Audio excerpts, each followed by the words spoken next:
Hello everyone. हम लोग DC machine में जनरेटर के प्रीवियस ईयर ऑब्जेक्टिव क्वेश्चंस कर रहे थे, जो कि SSC JE, UPPCL JE, RRB JE और जो other AE JE technical exams है उनमें ये क्वेश्चंस आए हुए हैं। तो दोस्तों ये एग्जाम के पॉइंट ऑफ व्यू से काफ़ी इंपॉर्टेंट हो जाते हैं।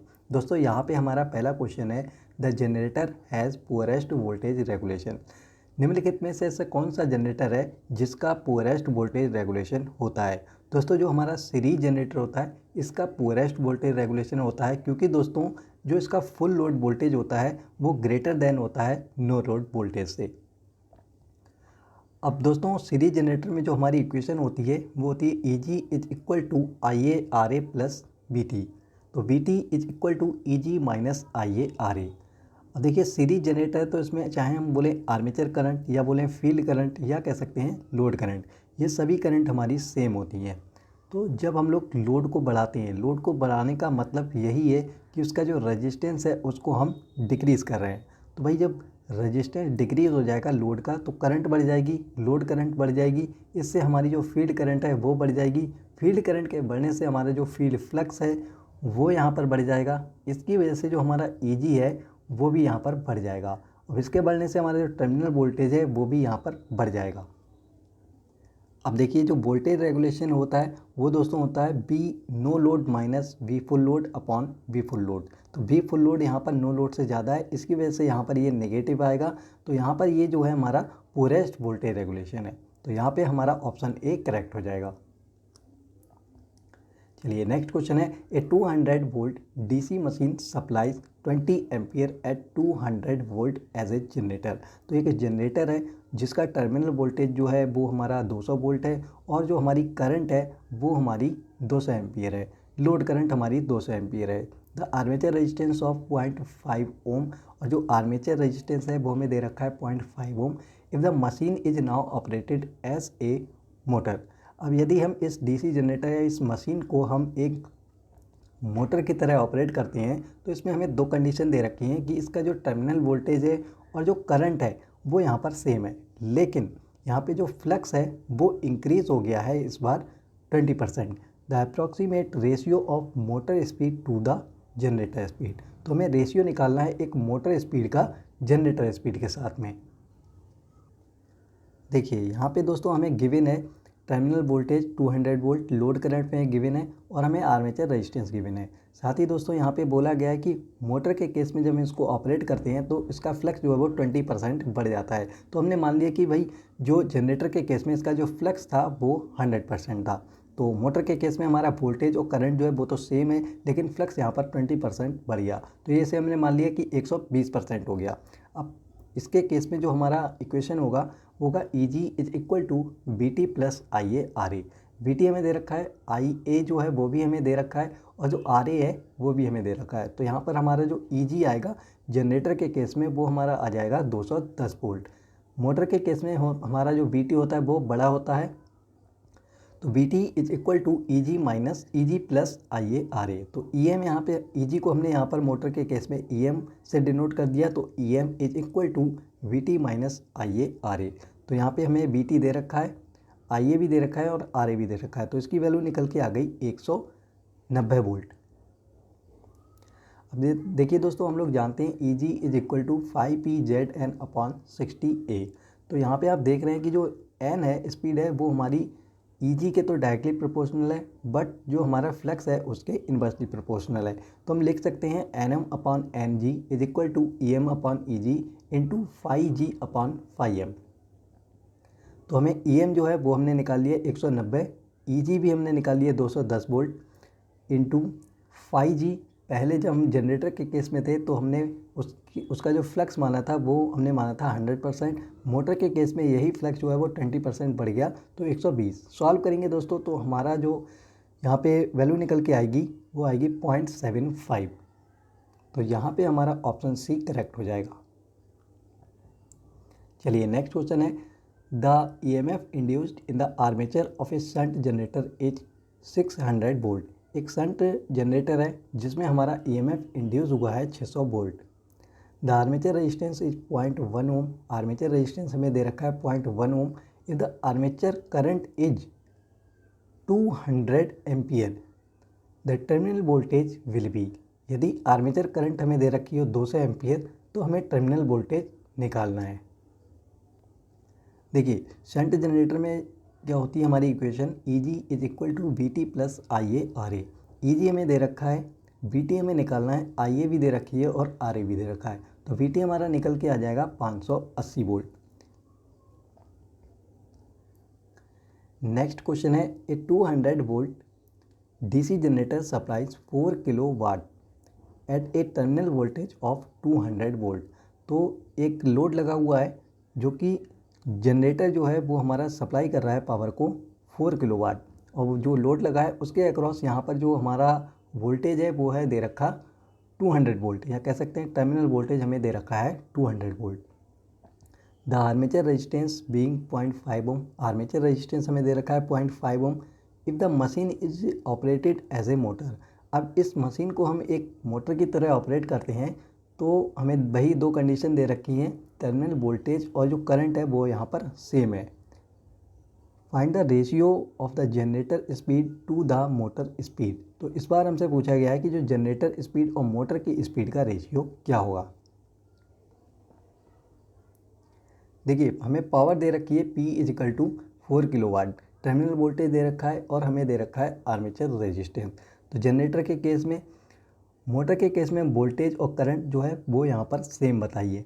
तो जनरेटर में हमारी जो इक्वेशन होगी Eg is equal to V T plus I A R A, तो यहाँ से वैल्यू निकल के आएगी 210 वोल्ट, और EM जो निकल के आएगा वो आएगा हमारा 190 वोल्ट। अब इससे पहले वाले क्वेश्चन हमने दोस्तों एक ये फार्मूला पढ़ा था, Ng upon Nm is equal to 5m upon 5G into Eg upon EM। तो यहाँ पर फ्लक्स के बारे में कुछ नहीं बोला गया, फ्लक्स हमारा यहाँ पर कैंसिल आउट हो जाएगा, सेम होगा। तो यहाँ पे Ng upon Nm is equal to Eg upon EM। Eg हमने निकाला है 210 वोल्ट और EM निकाला है 190 वोल्ट, तो इसकी वैल्यू निकल के आएगी 1.105।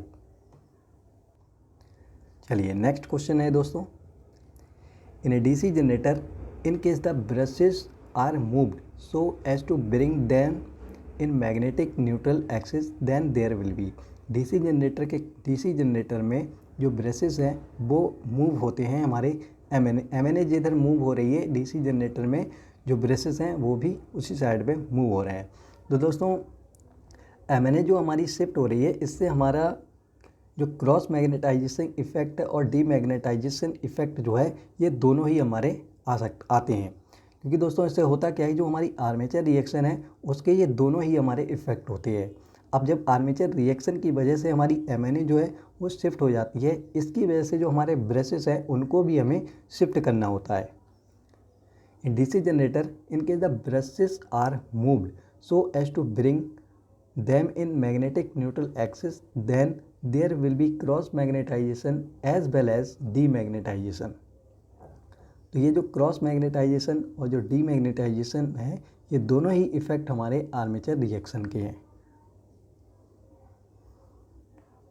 चलिए नेक्स्ट क्वेश्चन है, the field coil of a 6 pole DC generator each having 500 turns are connected in series. एक 6 पोल डीसी मशीन है, डीसी जनरेटर है जिसमें हमारे 500 टन्स हैं। When the field is excited, जब हम फील्ड को एक्साइटेड करते हैं, there is a magnetic flux of 0.02 weber per pole. तो फील्ड को एक्साइटेड कर देने के बाद जो हमारा फील्ड फ्लक्स बनता है वो हमारा 0.02 वेबर पर पोल बनता है। If the field circuit is open in 0.02 second, अब जब हम फील्ड सर्किट को ओपन कर देते हैं 0.02 सेकेंड में, and the residual magnetism is 0.002 weber per pole. तो फील्ड को जब हम ओपन कर देते हैं तो हमारा जो फ्लक्स बचता है वो रेजिडुअल फ्लक्स बचता है। तो ये इसकी वैल्यू दे रखी है 0.002 weber per pole. Calculate the average voltage induce across the field terminal. तो हमें जो हमारा इंड्यूस वोल्टेज है फील्ड टर्मिनल के across, calculate the average voltage induce across the field terminal. तो जो फील्ड टर्मिनल है उसके अक्रॉस हमारा वोल्टेज कितना होगा। देखिए दोस्तों यहाँ पे हमें जो गिवन है, पोल हमें दे रखे हैं 6, टन्स हमें दे रखे हैं 500, और जो फील्ड को हम ओपन कर रहे हैं वो 0.02 सेकेंड में ओपन कर रहे हैं। फील्ड फ्लक्स हमें दे रखा है 0.02 वेबर पर पोल और रेजिडुअल फ्लक्स हमें दे रखा है 0.002 वेबर पर पोल। अब अगर हम फाई टोटल निकालते हैं तो वो हो जाएगा phi F minus phi residual. तो जब हम इसमें से इसको घटाएंगे तो हमारी वैल्यू निकल के आएगी 0.018 वेबर पर पोल। तो ये हमारा फ्लक्स जो आया है वो पर पोल निकल के आया है, लेकिन हमारे पोल हैं 6, तो हमें इसे 6 से मल्टीप्लाई कराना होगा। तो हम जैसा कि दोस्तों जानते हैं कि ई जी जो ई इक्वल टू होता है हमारा N D phi by D T. N यहाँ पर टन्स है और इसकी हमें पोल से मल्टीप्लाई कराएंगे।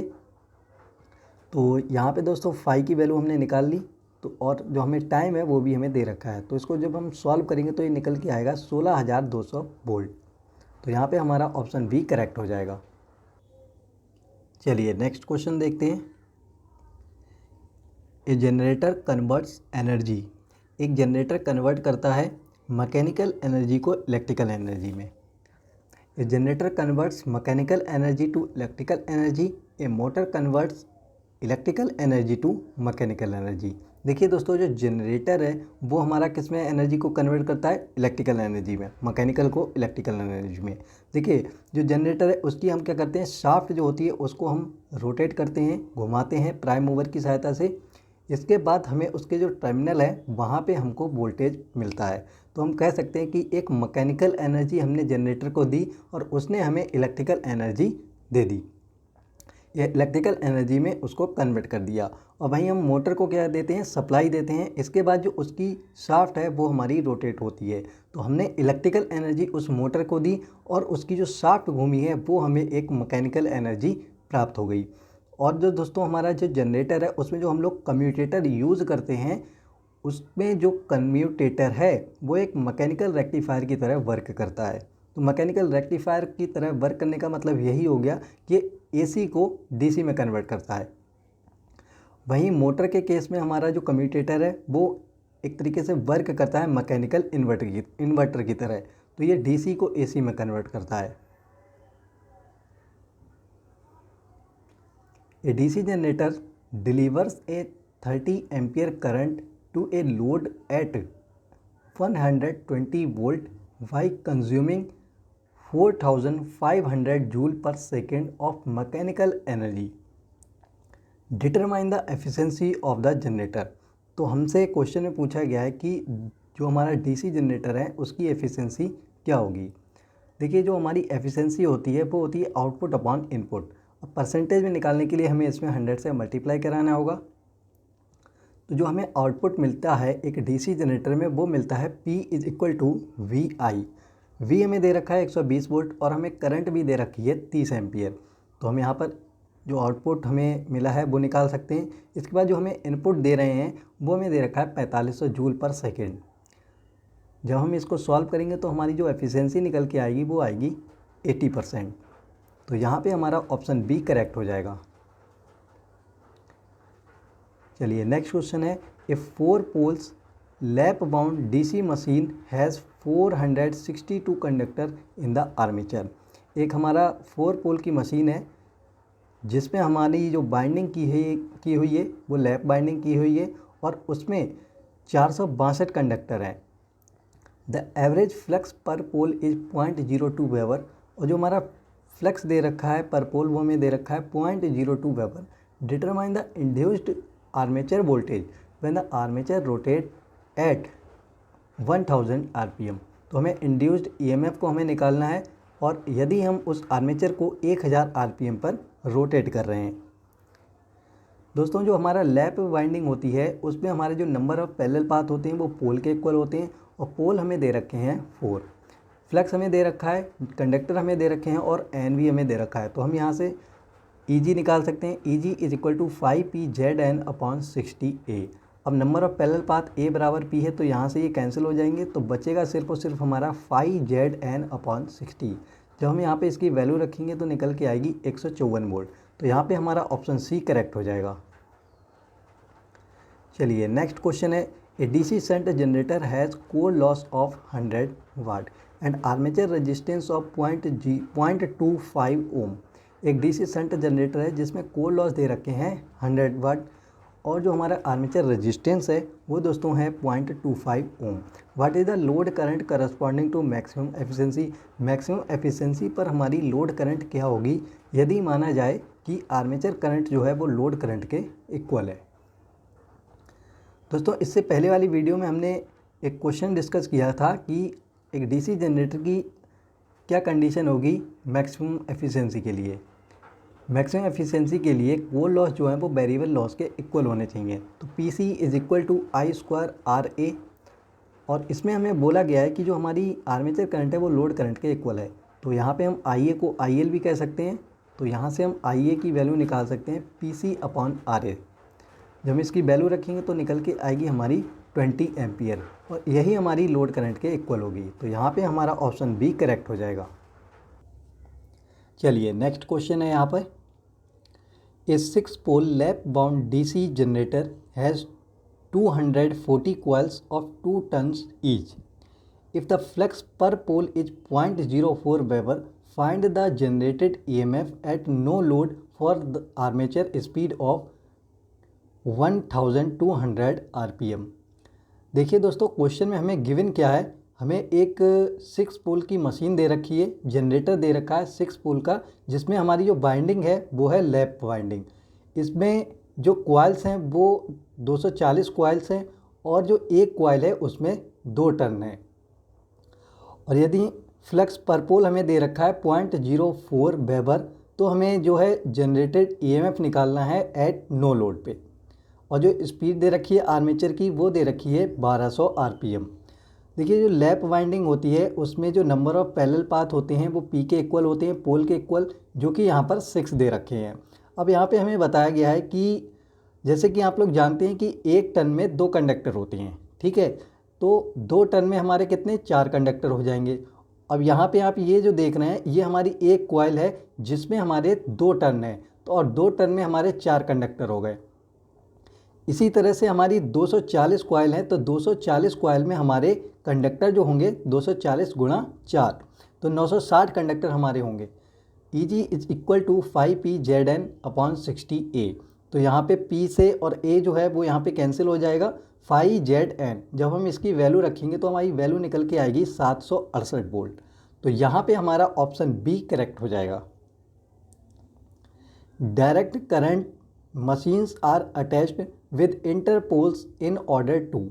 DC मशीन में जो हमारे इंटरपोल लगाए जाते हैं वो किस लिए लगाए जाते हैं। तो दोस्तों इसमें जो हमारे इंटरपोल लगाए जाते हैं, improve commutation under loaded condition. तो लोड की कंडीशन में जो हमारा कम्यूटेशन होता है उसको इम्प्रूव करने के लिए हम इंटरपोल बाइंडिंग का यूज़ करते हैं। DC machine are attached with interpole in order to improve commutation under loaded condition. Cross magnetizing effect neutralized by interpole winding. तो जो हम लोग इंटरपोल वाइंडिंग यूज़ करते हैं इससे हम क्रॉस मैग्नेटाइजिंग इफेक्ट जो कि आर्मेचर रिएक्शन का होता है उसको न्यूट्रलाइज कर सकते हैं। और इंटरपोल वाइंडिंग को हम लोग कनेक्ट करते हैं सीरीज में आर्मेचर के साथ। यहाँ पे दोस्तों ये DC शंट जनरेटर है। ए DC shunt generator has a critical field resistance of 400 ओम। एक DC शंट जनरेटर है जो कि क्रिटिकल फील्ड रेजिस्टेंस रखा हुआ है 400 ओम। जब जो हमारा आर्मेचर है उसकी स्पीड है 1200 RPM। Now if the speed of the generator is increase to 1800 RPM, तो जब हम इसकी स्पीड को 1800 RPM पे बढ़ा देते हैं तो हमारा क्रिटिकल रेजिस्टेंस चेंज होगा, कितना होगा। तो दोस्तों RC1 हमें दे रखा है 400 ओम, उस पर हमारी जो स्पीड है वो है 1200 RPM।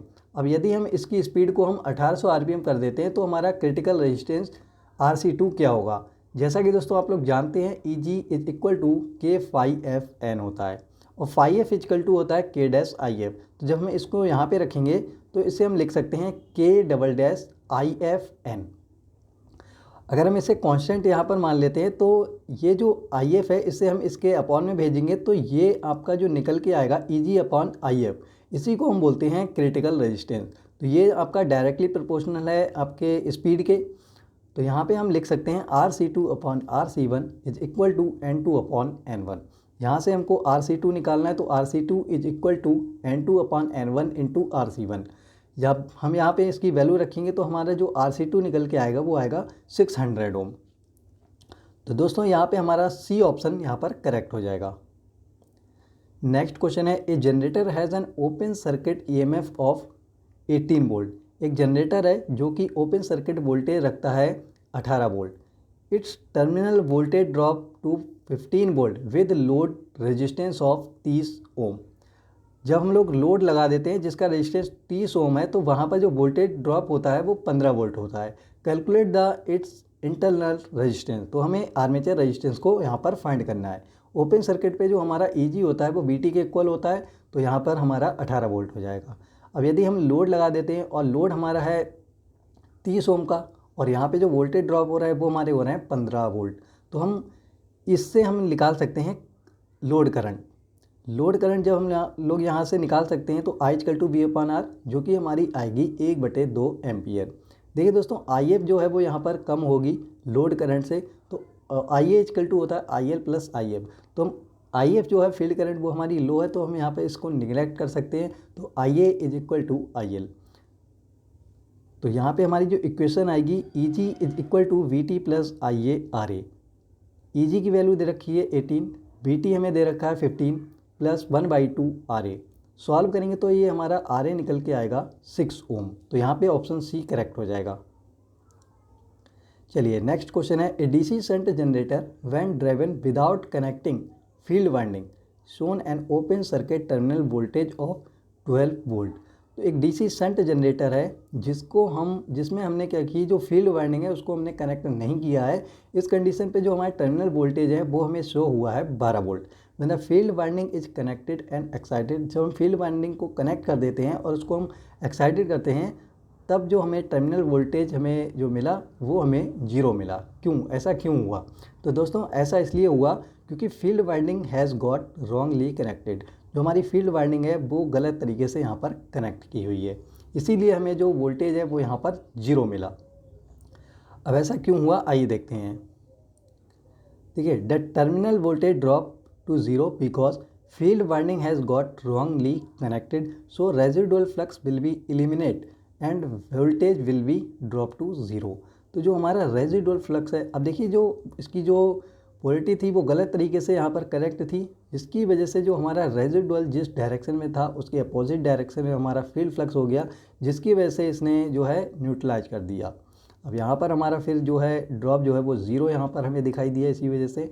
बट अगर हम इसकी पोलरिटी को चेंज कर देते हैं तो फाई रेजिडुअल और फाई SH जो कि हमारा एक ही डायरेक्शन में हो जाएगा, इससे हमारा जो फ्लक्स है वो बढ़ जाएगा, इससे हमारा EG जो है वो भी बढ़ जाएगा। अब वोल्टेज को बिल्डअप करने के लिए हमारी जो कंडीशन होनी चाहिए, there must be residual flux in the pole. जो पोल है उसमें आपका रेजिडुअल फ्लक्स होना चाहिए। अगर हमारा फाई रेजिडुअल नहीं होगा, 0 के इक्वल होगा या 0 होगा, तो हमारा ई रेजिडुअल कोई भी हमारा रेजिडुअल वोल्टेज नहीं होगा। ई रेजिडुअल हमारा वोल्टेज 0 होगा, then no voltage buildup phenomena, कोई भी हमारा वोल्टेज बिल्डअप नहीं होगा। क्रिटिकल रेजिस्टेंस जो है वो हमारा ग्रेटर देन होना चाहिए फील्ड रेजिस्टेंस से। अब ऐसा क्यों? देखिए, जब हमारा फील्ड रेजिस्टेंस कम होगा, जब RF की वैल्यू कम होगी, इससे हमारी IF जो है वो ज़्यादा होगी, इसकी वजह से फील्ड हमारा जो फ्लक्स है वो ज़्यादा होगा, इसकी वजह से हमारा EG भी ज़्यादा होगा, और EG के ज़्यादा होने से हमारा जो टर्मिनल वोल्टेज है वो भी यहाँ पर ज़्यादा होगा।